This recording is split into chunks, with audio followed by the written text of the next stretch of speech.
మన ప్రభును రక్షకుడైన యేసుక్రీస్తు వారి యొక్క అతి శ్రేష్టమైన నామంలో ఎంతో ఆసక్తితో ఈ మా కార్యక్రమాల్లో వీక్షించేటువంటి మీలో ప్రతి వారికి హృదయపూర్వకమైనటువంటి వందనాలు మీకు తెలియజేస్తూ ఉన్నాం. ఈరోజు దేవుని యొక్క వాక్యాన్ని లేఖనానుసారంగా మనం నేర్చుకుందాం. దానికంటే ముందుగా ఒక ముఖ్యమైనటువంటి గమనిక.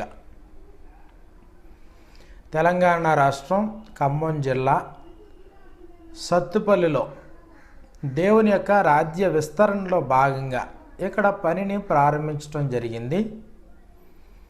ఇక్కడ పనిని ప్రారంభించటకు మేము ఎంతగానో సంతోషిస్తూ ఉన్నాం.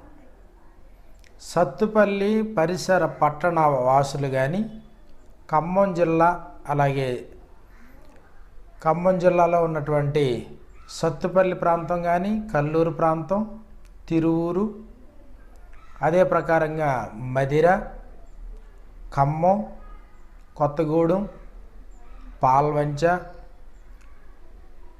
అశ్వరావుపేట, అదే ప్రకారంగా చింతలపూడి, విసన్నపేట, నూజివీడు, హనుమాన్ జంక్షన్, ఈ చుట్టుపక్కల ప్రాంతాల వారు ఎవరైనా దేవుని పట్ల ఆసక్తి కలిగి దేవుని యొక్క సంకల్పాన్ని, ఆయన చిత్తాన్ని పూర్తిగా నేర్చుకోవాలనేటువంటి తపన కలిగినటువంటి వారికి గొప్ప అవకాశం. కాబట్టి మర్చిపోవద్దు, ఖమ్మం జిల్లా సత్తుపల్లిలో ఒక అద్దెంటి నుండి పనిని ప్రారంభిస్తూ ఉన్నాం. దీని కొరకు మీ అనుదిన ప్రార్థనలో జ్ఞాపకం చేసుకోవాలని ప్రేమపూర్వకంగా మనవి చేస్తూ ఉన్నాను. కాబట్టి సోమవారం నుంచి శుక్రవారం వరకు ఈ ప్రాంతంలో దేవుని యొక్క పనిని ఆసక్తి కలిగినటువంటి ప్రజలతో దేవుని యొక్క సంగతులు వారితో పంచుకోవాలని, దేవుని యొక్క సత్యాన్ని ఉన్నది ఉన్నట్లుగా ప్రకటింపబడాలని, దేవుడు కోరినటువంటి స్థానిక సంఘాన్ని ఏర్పాటు చేయాలనేటువంటి దృఢ సంకల్పంతో ఇక్కడ పనిచేస్తూ ఉన్నాం. మీకు తెలిసినటువంటి వారు, పరిచయస్తులు ఎవరైనా ఈ ప్రాంతాల్లో ఉంటే దయతో వారి ఆసక్తిని బట్టి మాకు పరిచయం చేయండి. దేవుని యొక్క వాక్యాన్ని వివరంగా వారికి తెలియజేయడం ద్వారా వారు ఆసక్తి పరులైతే అలాంటి వారితో కలిసి ముందుకు వెళ్ళడానికి అవకాశం ఉంది. దేవుడు ఈ పనిని ఫలభరితంగా దీవించేటట్లుగా మీ అనుదిన ప్రార్థనలో జ్ఞాపకం చేసుకోవాలని మీలో ప్రతి వారికి మనం చేస్తూ ఉన్నాను. ఈ దినము దేవుని యొక్క వాక్యాన్ని మనం లేఖనానుసారంగా మనం నేర్చుకుందాం.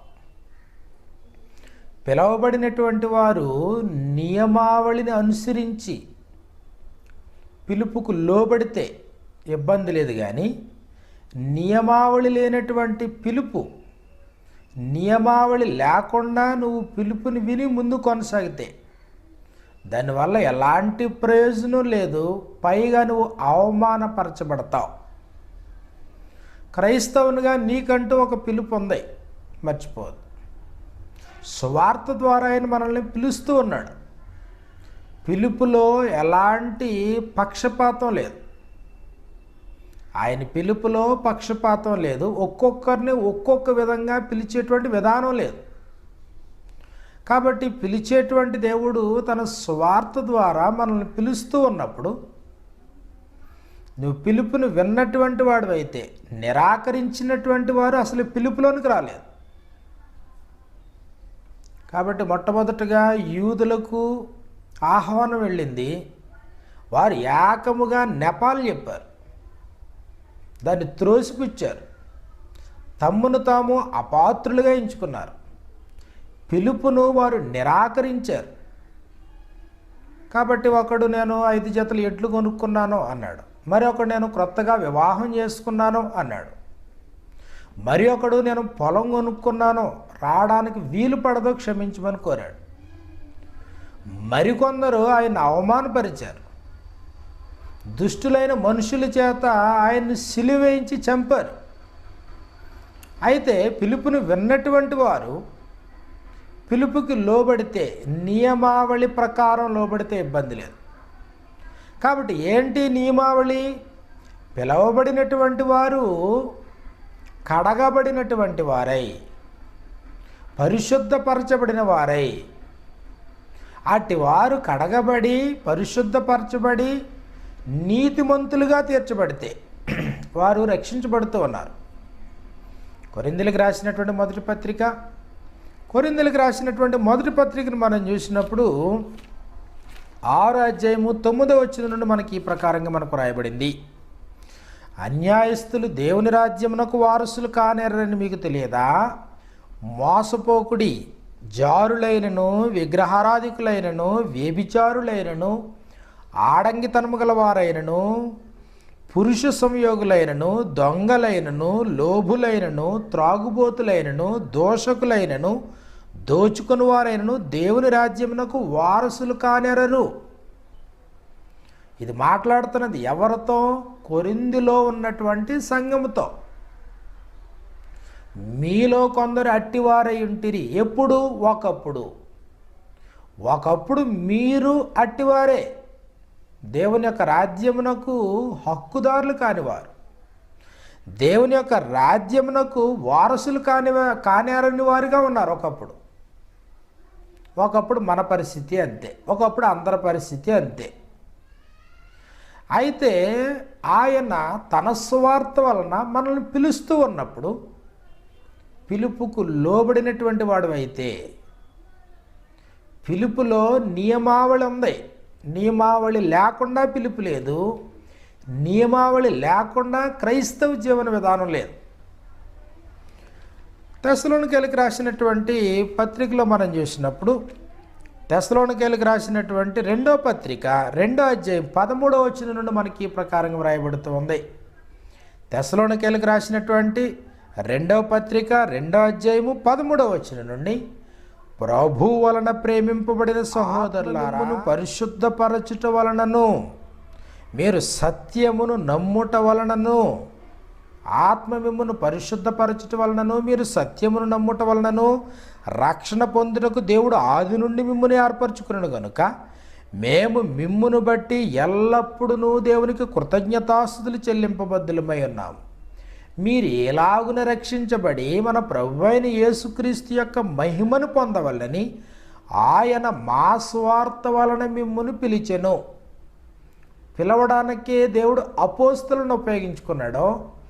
మా సువార్త వలన అనగా అపోస్తలుల వార్త వలన, అపోస్తలుల బోధ వలన, జగత్తు పునాది వేయబడక మునిపే దేవుడు ప్రేమ చేత క్రీస్తులో ఏర్పాటు చేసుకున్నటువంటి వారిని పిలవడానికి ఆయన అపోస్తలుని ఏర్పాటు చేసుకున్నాడు. మా సువార్త వలన అన్నారు. సువార్త ఎవరిది? ప్రభువైన యేసుక్రీస్తు వారు తను చనిపోయి సమాధి చేయబడి తిరిగి లేచాడు. కాబట్టి ప్రభువైనటువంటి యేసుక్రీస్తు వారు సర్వలోకాన్నే ఆయన పిలిచాడు. అదే ప్రకారంగా ఆయన తాను ఏర్పాటు చేసుకున్నటువంటి అపోస్తలులు పిలుస్తూనే ఉన్నారు. కాబట్టి ఆయన మనుషుల్ని ప్రత్యేకించి పక్షపాతంతో పిలిచేటువంటి పిలుపులేమీ లేవు. ఒక మనిషిని ఒక రకంగా, మరొక మనిషిని మరొక రకంగా పిలిచేటువంటి పిలుపు విధానం లేదు. మనుషులందరికీ, ప్రపంచంలో ఉండే మనుషులందరికీ, యెరూషలేము మొదలుకొని యోదయ, సమరయ, భూ దిగంతముల వరకు సువార్త ప్రకటన వెళ్ళాలి. మీరు సర్వలోకమునకు వెళ్ళి సమస్త జనులను నాకు శిష్యులుగా చేయండి, అంతకంటే ముందు మీరు సువార్తను ప్రకటించండి అన్నాడు. మీరు సర్వలోకమునకు వెళ్ళి సర్వ సృష్టికిని సువార్తను ప్రకటించుడి. సువార్తను ప్రకటించాల్సింది ఎవరు?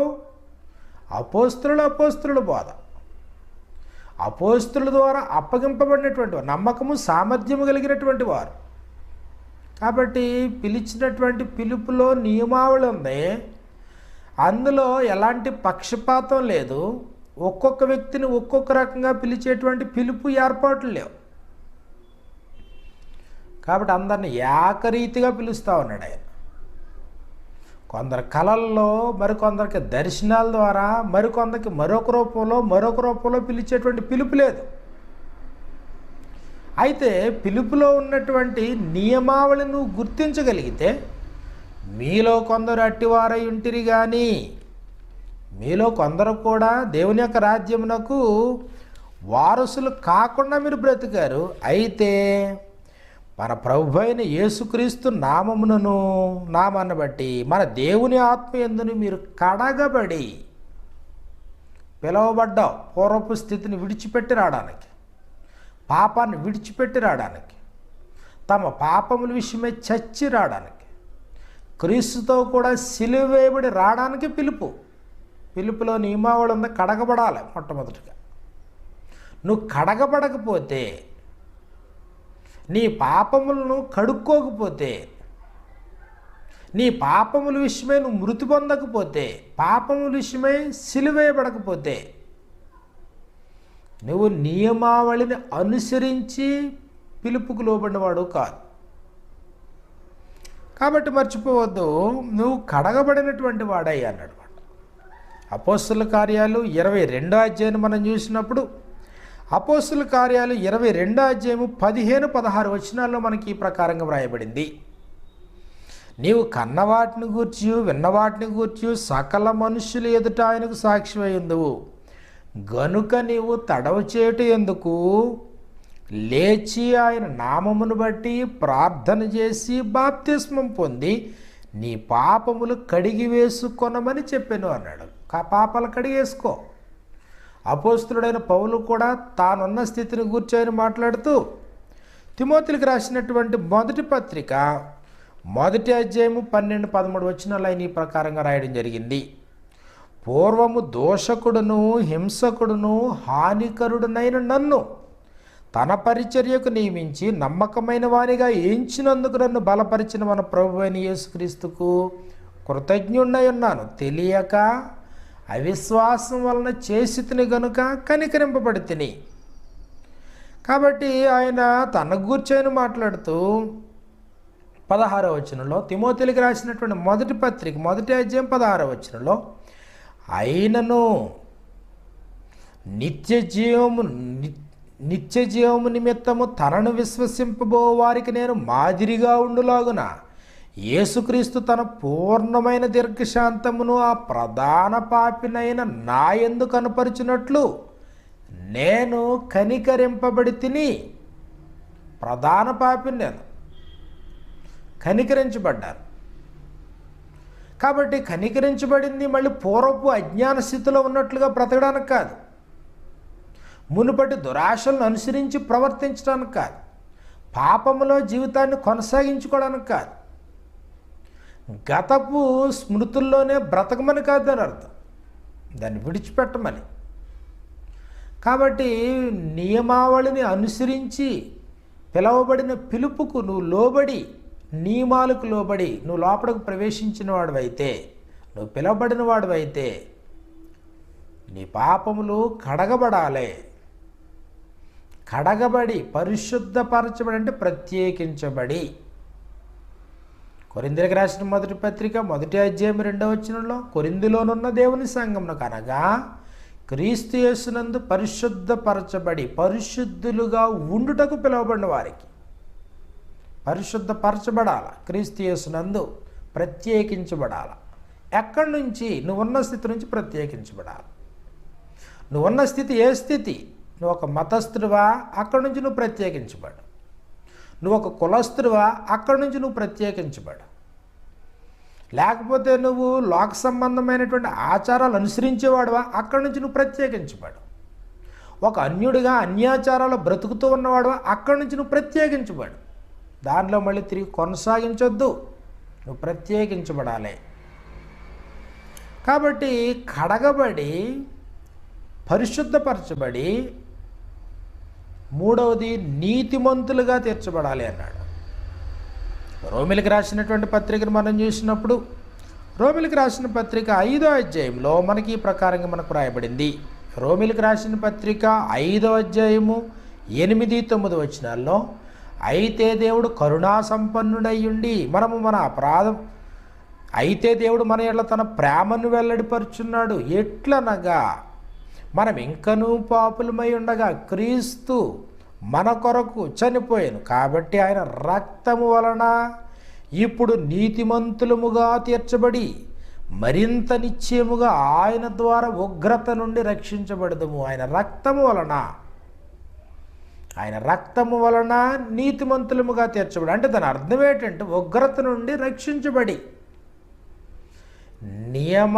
నియమావళిని అనుసరించి నువ్వు లోపలికి ప్రవేశించకపోతే, నీవు రక్షించబడినవాడు కాదు. కాబట్టి రక్షించబడ్డాననే భ్రమలో, పాపాలు కడిగివేయబడ్డాయనేటువంటి భ్రమలో నువ్వు లోకంతో స్నేహం చేస్తావు, నువ్వు పాపంతో స్నేహం చేస్తావు, పాపపు జీవితాన్ని కొనసాగిస్తూ ఉంటావు, లోక సంబంధిగానే బ్రతుకుతూ ఉంటావు, భూమి మీద ధనం కూర్చుకుంటానే జీవితాన్ని కొనసాగిస్తూ ఉంటావు. లోకంలో ఉన్నవానికి నీకు ఎలాంటి వ్యత్యాసం అనేది కనబడదు. అందుకనే పరలోక రాజ్యం ఒక రాజు పెండ్లి విందు చేసినటువంటి ఒక రాజును పోలి ఉంది అన్నాడు. పిలిచాడు, మొట్టమొదట నిరాకరించారు, తిరస్కరించారు, ఏకంగా నెపాలు చెప్పారు, పంపినటువంటి దాసులను అవమానించారు, కొట్టి చంపారు. కాబట్టి పరిస్థితి ఎలా ఉందన్నప్పటికీ కుంటివాండ్రను, గుడ్డివాండ్రను, అంగహీనుల్ని, బేదవారిని, ప్రతి వారిని పిల్లమన్నాడు. అంతే, అనర్హులందరినీ పిలు. కానీ ఇక్కడ నియమావళి ఉంది. అనర్హులైనటువంటి వారు పిలుపుని విని నియమావళి ప్రకారంగా లోపలికి ప్రవేశించాలి. లోకాసువార్త 15వ అధ్యాయాన్ని మనం చూసినప్పుడు లోకాసువార్త 15వ అధ్యాయంలో కూడా తప్పిపోయినటువంటి కుమారుడు చనిపోయి మరలా బ్రతికనన్నాడు. కాబట్టి చనిపోయి మరలా బ్రతికెను, తప్పిపోయి దొరికాడు కుమారుడు. అలాంటి కుమారుడు ఇప్పుడు తిరిగి తండ్రి ఇంట కుమారుడు హోదాలో జీవితాన్ని, శాశ్వత జీవితాన్ని గడపాలి అంటే అట్టివాని కొరకు తండ్రి తన దాసులకి ఆజ్ఞాపిస్తా ఉన్నాడు. ఏమని? 22వ వచనంలో లోకాసువార్త 15:22 ఈ ప్రకారం వ్రాయబడి, అయితే తండ్రి తన దాసులను చూచి ప్రశస్త వస్త్రము త్వరగా తెచ్చి వీని కట్టి వీని చేతికి ఉంగరం పెట్టి పాదములకు చెప్పులు తొడిగించుము, క్రొవ్విన దూడను తెచ్చి వధించుడి, మనము తిని సంతోషపడుదుము. కాబట్టి పిలుపు నియమావళిని అనుసరించి లోపలికి వస్తే పర్వాలేదు. నేను చెప్పులు తొడుక్కోను, నేను ఉంగరం ధరించను, నేను ప్రశస్త వస్త్రాలు ధరించుకోను, ఈ మురికి బట్టలతోనే ఉంటాను, ఈ పాపంతోనే ఉంటాను, ఈ దురాశలతోనే నేను బ్రతుకుతాను అంటే నీ దురాశలు ఇవి దీన్ని నువ్వు విసర్జించిన వాడివై ఉండాలి. దురాశలను విడిచిపెట్టకపోతే, శరీర సంబంధమైనటువంటి దురాశలను వదలను అని అంటే క్రీస్తు ప్రభులో కొనసాగడానికి అవకాశం లేదు. అపోస్తులుడైన పౌలు కొలస్సీలకు రాసిన పత్రిక 2వ అధ్యాయంలో ఆయన ఈ ప్రకారంగా చెప్పడం జరిగింది. మీరును క్రీస్తు సున్నతి యందు, 2వ అధ్యాయం 11వ వచనంలో, మీరును క్రీస్తు సున్నతి యందు శరీరేచ్ఛలతో కూడిన స్వభావమును విసర్జించి ఆయన యందు చేతులతో చేయబడని సున్నతి పొందితిరి. మీరు బాప్తిస్మందు ఆయనతో కూడా పాతి పెట్టబడిన వారై ఆయనను మృతుల్లో నుండి లేపిన దేవుని ప్రభావమందు విశ్వాసముంచుట ద్వారా ఆయనతో కూడా లేచితిరి. ఆయనతో కూడా పాతి పెట్టబడ్డావు, ఆయనతో కూడా లేస్తున్నావు. నియమావళిని అనుసరించి లోపలికి ప్రవేశించు. కాబట్టి ఆయనతో కూడా నువ్వు చనిపోకపోతే ఆయనతో కూడా తిరిగి ఎలా లేస్తావు? నీ పాపములు కడిగేసుకోకపోతే పూర్వ పాపపు స్థితిలో నువ్వు ఎలా కొనసాగుతావు? మర్చిపోవద్దు, వచ్చినటువంటి వారితో విందుశాల అంతా నిండిపోతే యజమానుడు లోపలికి వచ్చి చూసి పరిశీలిస్తా ఉన్నాడు. పెండ్లి వస్త్రములు లేకనే ఒకడాడికొచ్చి కూర్చుంటే, స్నేహితుడా ఇక్కడికి ఎలాగ వచ్చితివి, పెండ్లి వస్త్రాలు లేకుండా ఎలా వచ్చావు అని అడిగాడు. మత్తయి సువార్త 22వ అధ్యాయము 11వ వచనంలో మనకి ఈ ప్రకారంగా వ్రాయబడింది. మత్తయి సువార్త 22:11 వచనంలో, రాజు కూర్చున్న వారిని చూడ లోపలికి వచ్చి అక్కడ పెండ్లి వస్త్రము ధరించుకొని ఒకని చూచి, స్నేహితుడా పెండ్లి వస్త్రము లేక ఇక్కడికి ఎలాగ వచ్చితివి అని అడుగుగా వాడు మౌని అయి ఉండెను.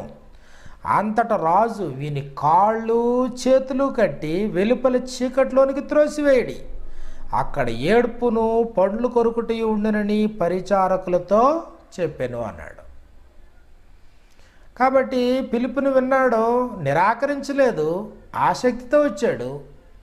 కానీ నియమావళిని అనుసరించకుండా లోపలికి ప్రవేశించాడు. ఏంటి నియమావళి? కడగబడాలి. ఏంటి నియమావళి? క్రీస్తు యేసులోనికి బాప్తిసం పొందిన మనం క్రీస్తుని ధరించుకోవాలి. ఏంటి నియమావళి? మూర్ఖులకు ఈ తరాన్ని విడిచిపెట్టాలి. ఏంటి నియమావళి? నీ పాపముల విషయమై నీవు క్రీస్తుతో పాటు చచ్చినవాడు అయి ఉండాలి. నీ గతాన్ని సిలువేసినవాడు అయి ఉండాలి. క్రీస్తుతో పాటు సిలువేయబడినవాడు అయి ఉండాలి. ఏంటి నియమావళి? నువ్వు ప్రశస్త వస్త్రములు ధరించుకొని, ఉంగరం పెట్టుకొని, చెప్పులకి పాదాలకి చెప్పులు తొడుక్కొని, నియమాలు అనుసరించకుండా నువ్వు లోపలికి వస్తానంటే ఆయన క్షమించడం సరిగదా, అవమానపరచబడతావు సరిగదా, శాశ్వతమైనటువంటి నరకాగ్నికి నువ్వు పాత్రుడు అవుతావు. కాబట్టి నియమావళి లేకుండా లోపలికి వస్తే క్రైస్తవ్యంలో క్రీస్తు ప్రభు కనబడు, సంఘాల్లో పరిశుద్ధత కొరబడుతుంది. పరిశుద్ధులు అని ఎవరినైతే ఆయన సంబోధిస్తా ఉన్నాడో, నేను వారి మధ్య నివసించి సంచరింతును, నేను వారి దేవుడినయ్యుందును, వారు నా ప్రజలై ఉంటారు. వారు ఆయన ప్రజలా? పాపంలో కొనసాగేవారు దేవుని ప్రజలా? నేను వారి దేవుడినయ్యింది, పాపులకైన దేవుడా? నేను వారి మధ్య నివసించి సంచరింతును, పాపుల మధ్యన దేవుడు నివసించి సంచరింతాడా? సంఘము దేవుని యొక్క నివాస స్థలం అయితే క్రీస్తేసే ముఖ్యమైన మూలరాయి ఉండగా అపోస్తలను ప్రవక్తలను వేసిన పునాది మీద కట్టబడుతూ ఉంటే, అపోస్తలను ప్రవక్తలను వేసిన పునాది మీద కట్టబడేటువంటి సంఘం పరిశుద్ధత లేకపోతే ఏంటి పరిస్థితి? పరిశుద్ధతకు ప్రాముఖ్యత ఇవ్వకపోతే ఏంటి పరిస్థితి? పిలవబడిన వారు అన్యాచారాల్లోనే కొనసాగుతూ ఉంటే, అన్యాచారాలను కొనసాగుతూ ఉన్నప్పుడు దానిని మరింతగా ప్రోత్సహించేటువంటి సువార్థికులు ఉంటే ఏంటి పరిస్థితి? దేవుని యొక్క రాజ్యం అన్యాచారాలతో ఉండిపోయేదా? అన్యుల యొక్క ఇష్టాన్ని జరిగించొద్దు అన్నాడు. అన్యులు చేసినట్లుగా ప్రార్థించొద్దు అన్నాడు. అన్యజనుల వలె మీరు ప్రవర్తించొద్దు అన్నాడు. అన్యులు చేసినట్లుగా మీరు జీవితాన్ని కొనసాగించొద్దు, దాని గతించిన కాలమే చాలును అంటాడు. కాబట్టి అపోస్తులు ఏం ప్రకటించారో అది ప్రకటించబడి అపోస్తుల ద్వారా ప్రకటింపబడినటువంటి ప్రకటన విని ఆ ప్రకారంగా జీవితాన్ని కొనసాగించి నియమావళి ప్రకారం లోపలికి ప్రవేశించాలి.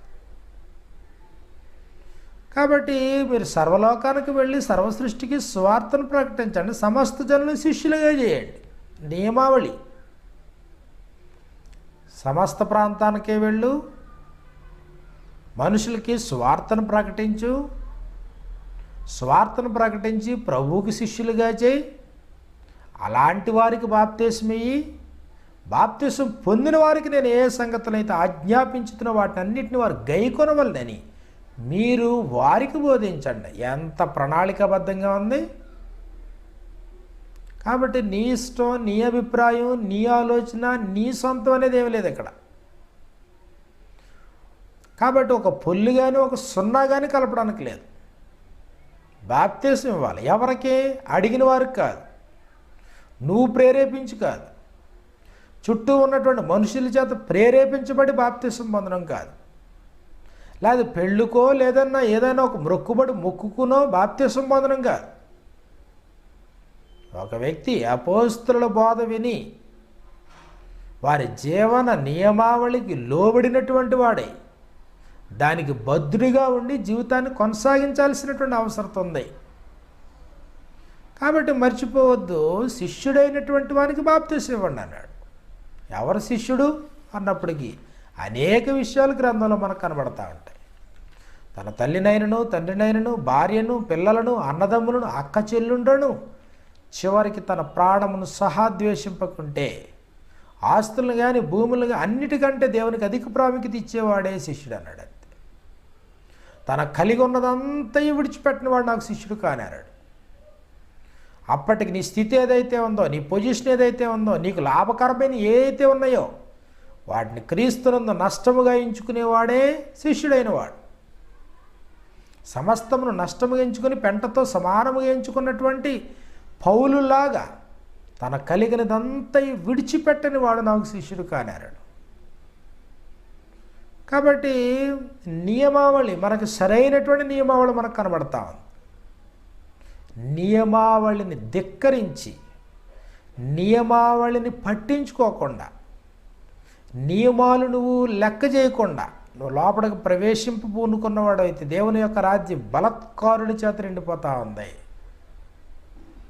ఈరోజు క్రీస్తు సంఘం అనుకుంటూ, క్రీస్తు సంఘంలో క్రీస్తు శిరస్సుగా ఆయనకు ప్రాముఖ్యత లేకుండా, ఆయన మాటలకు ప్రాముఖ్యత లేకుండా, ఆయన ఉపదేశానికి ప్రాముఖ్యత లేకుండా, భూమి మీద మీ కొరకు ధనాన్ని కూర్చుకోవద్దనే ప్రభు యొక్క మాటలను ధిక్కరించి క్రీస్తు సంఘాలు కట్టబడుతూ ఉంటే దీని కారకులు ఎవరో మర్చిపోవద్దు. ప్రభు స్పష్టంగా చెప్పాడు, ఈ బండ మీద నా సంఘమును కట్టుదును. సంపూర్ణంగా క్రీస్తు అధికారానికి లోబడేటువంటి వారి మీద, క్రీస్తు ప్రభును రాజుగా శిరస్సుగా అంగీకరించేటువంటి వారితో. ఆ క్రీస్తు ముఖ్యమైన మూలరాయి ఉండగా, మూలరాయి అన్ని విషయాల్లో దేవునికి లోబడినటువంటి వాడు.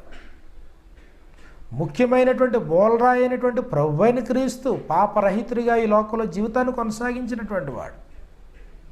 చేయుటకు నీవు నాకు అప్పగించిన పనిని సంపూర్ణముగా నెరవేర్చి భూమి మీద నిన్ను మహింపరిచితుని అని ఆయన ప్రార్థించినటువంటి వాడు.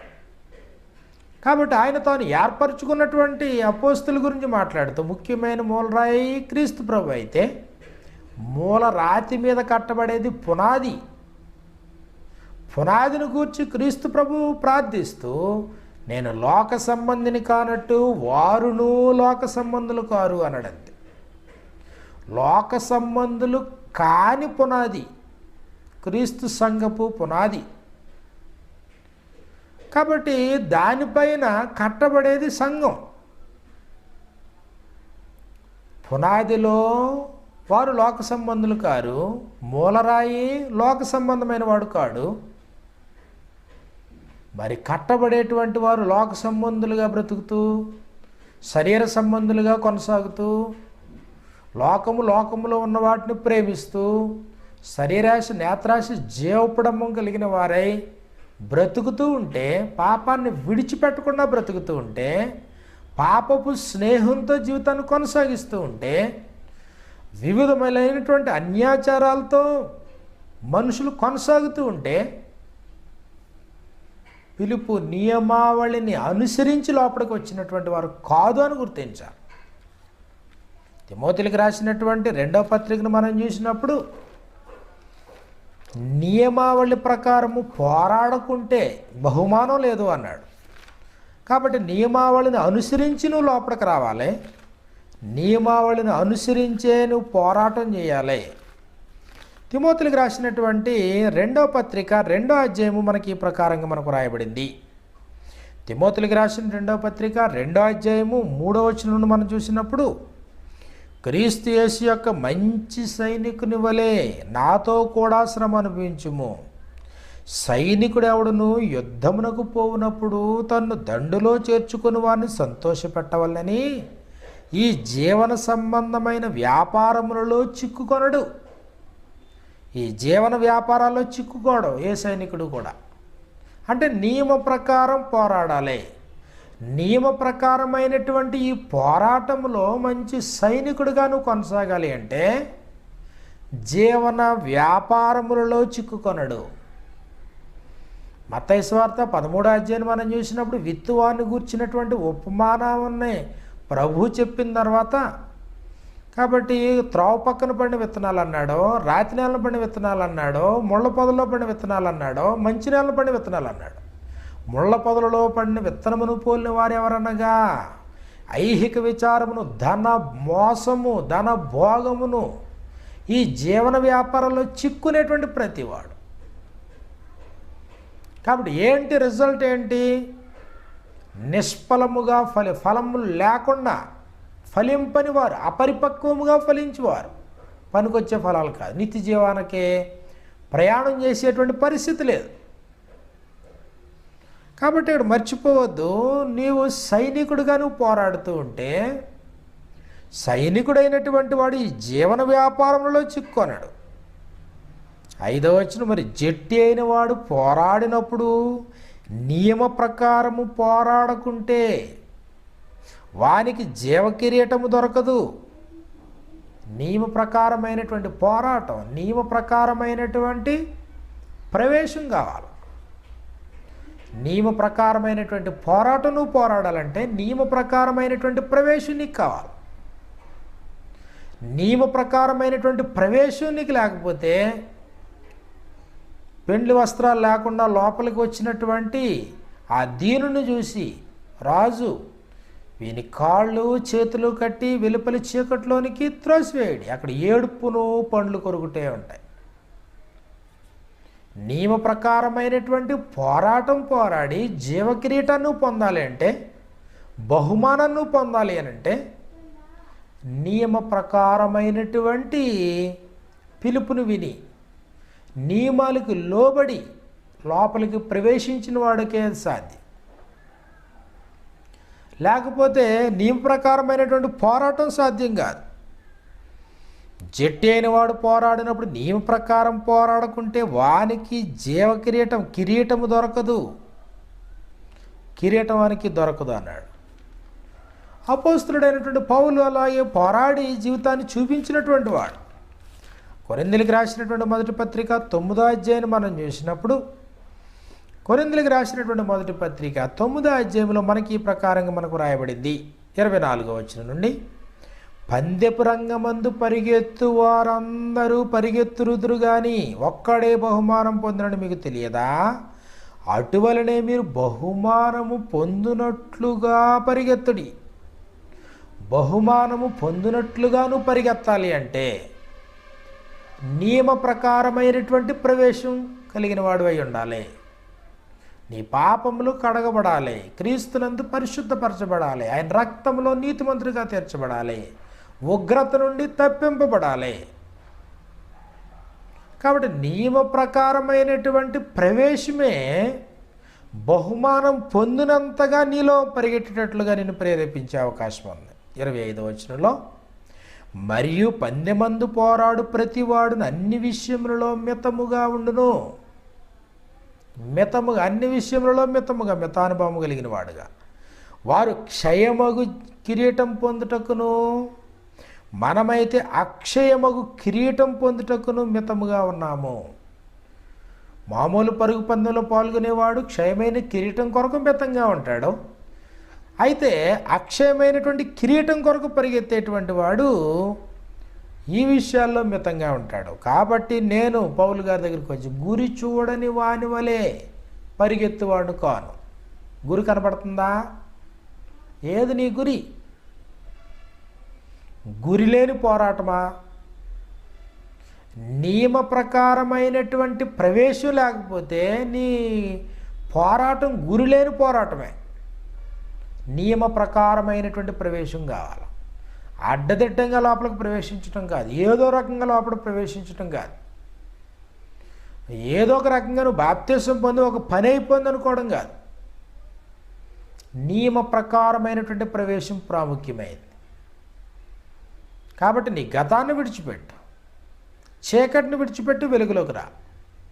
పాపాన్ని విడిచిపెట్టు, ప్రభుని హత్తుకో. లోక సంబంధమైన అధికారాన్ని విడిచిపెట్టు, ప్రభుని అధికారిగా, నీ రాజుగా నువ్వు స్వీకరించు. లోక స్నేహాలు విడిచిపెట్టు, దైవ సహవాసంలోనికి రా. కుమారుని సహవాసంలోనికి రా, పరిశుద్ధుల సహవాసంలోనికి రా. కాబట్టి నియమ ప్రకారమైనటువంటి ప్రవేశం, నియమ ప్రకారంగా గురి కలిగి నువ్వు పరిగెట్టడానికి అవకాశం ఉంది. అపోస్తలుడైన పౌలు తన స్వవిషయాన్ని గురించి మాట్లాడుతూ, నేను గురి చూడని వాని వలె పరిగెత్తువాడును కాను, కానీ ఒకవేళ ఇతరులకు ప్రకటించిన తర్వాత గాలిని కొట్టినట్లు నేను పోట్లాడట్లేదు, కానీ ఒకవేళ ఇతరులకు ప్రకటించిన తర్వాత నేనే భ్రష్టుడైపోదునేమో అని నా శరీరమును నలగగొట్టి దానిని లోపరుచుకొనుచున్నాను. శరీరం విందమాట, శరీరం నలగొట్టి దాన్ని లోపరుచుకుంటా ఉన్నాను. కారణం ఏంటి? తిరిగి మళ్ళీ భ్రష్టుడైపోయే ప్రమాదం ఉందేమో, తిరిగి మళ్ళీ లోకాన్ని స్నేహించే ప్రమాదం ఉందేమో, తిరిగి కడగబడిన పందిలాగా బ్రతికే ప్రమాదం ఉందేమో. తిరిగి కుక్క తన వాంతికి తిరిగినట్లుగా లోకం వైపు చూసే ప్రమాదం ఉందేమో. కాబట్టి నియమ ప్రకారమైనటువంటి ఈ పోరాటంలో గాలిని కొట్టినట్లుగా నేను పోట్లాడలేదు, కానీ నేను బ్రతికేటువంటి ఈ బ్రతుకుల్లో నేను భ్రష్టుడైపోతే నేను నా శరీరమును నలగొట్టి దాన్ని లోపరుచుకొనుచున్నాను అన్నాడు. కాబట్టి ప్రభునందు ప్రియమైన స్నేహితులారా, మనకే దేవుడు అనుగ్రహించినటువంటి ప్రతి విధమైనటువంటి వాగ్దానం మనకు ఉంది. తండ్రి అయిన దేవుడు ఒక వ్యక్తి పరలోకాన్ని చేరుకోవడానికి అవసరమైనటువంటి సంగతులను మనకి సంకల్పాన్ని తెలియజేశాడు. పిలుపు పరిశుద్ధుని పిలుపు దేవుడు ఏదో ఒక రకంగా పిలిచే పిలుపు కాదు, తన స్వార్థ వలన అపోస్తలుల బోధ ద్వారా పిలిచేటువంటి పిలుపు అపోస్తలులను ఉపయోగించుకున్నాడు. అపోస్తలులు తాము కలిపి చెరిపే మాటలు చెప్పేటువంటి వారు కారు. అపోస్తలులు తమ బ్రతుకు దినాలన్నీ కూడా లోక సంబంధులుగా బ్రతికిన వారు కారు. అలాంటి అపోస్తలులు వారి బోధన అనుసరించి నువ్వు చక్కగా ఒక లైన్, ఒక గీత గీసినట్లుగా గతానికి వర్తమానానికి వ్యత్యాసం ఉండాలి. పాపాన్ని విడిచిపెట్టి, పాపాన్ని కడగబడి, లోకపు అధికారి అపవాది యొక్క స్వాధీనం బయటకు వచ్చి ప్రభువును హత్తుకొని జీవించేవాడు అయి ఉండాలి. అలాంటి వారితో సహవాసం చేయాలి, అలాంటి వారితో కలిసి రొట్టె విరవాలి, అలాంటి వారితో కలిసి ఆరాధన చేయాలి. అలాంటి వారి మధ్యన సహవాసాన్ని పెంపొందించుకుంటూ క్రీస్తు ప్రభువుతో దేవునితో సహవాసంలో ముందు కొనసాగుతూ ప్రభువునందుండి నువ్వు నిద్రించాలి. అలాంటి నిద్ర నీకు ధన్యత అవుతుంది, దీవెన అవుతుంది. కాబట్టి నియమ ప్రకారమైనటువంటి ప్రవేశం గలవారై ఆరోగ్యకరమైనటువంటి భక్తితో ముందు కొనసాగాలని మీలో ప్రతి వారిని ప్రేమపూర్వకంగా హెచ్చరిస్తూ మనం చేస్తూ ఎంతటితో ఈ వాక్య సందేశాన్ని ముగిస్తూ ఉన్నాను. మీలో ప్రతి వారికి హృదయపూర్వకమైన వందనాలు. ప్రార్థన చేసుకుందాం. దయగల మా తండ్రి, ప్రేమ కలిగిన మా నాయన, మాకు అనుగ్రహిస్తూ ఉన్నటువంటి నీ కృప కొరకై నీ కృతజ్ఞతలు. మా ప్రభువుని బట్టి, ఆయన ద్వారా మీరు మాకు అనుగ్రహిస్తూ ఉన్న నీ కుమారత్వాన్ని బట్టి నీ కృతజ్ఞతలు. నాయనా, నీ పిలుపులో స్వచ్ఛత ఉంది. పిలుపుని విని ఆసక్తితో పరిగెడుతూ ఉన్నాం. నియమ ప్రకారంగా లోపలికి ప్రవేశించని వారమైతే తండ్రి శాశ్వతమైన నరకానికి పాత్రలవుతాం. అలాంటి దుస్థితి నుండి తప్పింపడ్డానికి ఉపదేశాన్ని శ్రద్ధగా విని జీవితాలు కట్టుకోగలిగే కృపను ప్రతి వారికి అనుగ్రహించమని ఈ ప్రార్థనని ప్రియకుమారుడైన క్రీస్తు నామములో మిక్కిలి వినయంతో అడిగి వేడుకొనుచున్నాం మా పరమ తండ్రి. ఆమేన్. అందరికీ వందనాలు.